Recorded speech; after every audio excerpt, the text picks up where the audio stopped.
हामी बाबा छोरी ओछ्यानमै बस्ने भन्ने हो न चोचरीमा अहिले बेला भएको छैन अहिले निदाउँछस् त फेरि अहिले निदाउँछ भने रातभरि सुत्दिनस् अनि सुन न सानो अनि तिमीलाई नि तिमीलाई कुन हो राति त बाबाले हल्लाउँछ है मामुले होइन राति बाबाले हल्लाउने होइन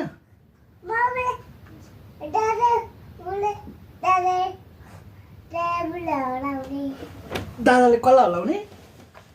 तेरो दादाले चाहिँ कहिले हल्लाएछ भाइ गुन्डी बाबाले हल्लाउने चाहिँ सधैँभरि बाबा अनि मामुले र दादाले भन्छ तिमीहरू अब्जसेहरू कोही नद्या मलाई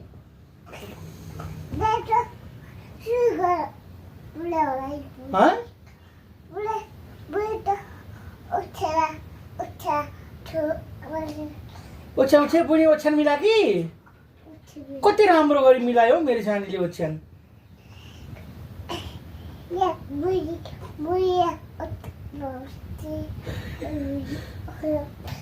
बाबा त नुनु गर्छु अब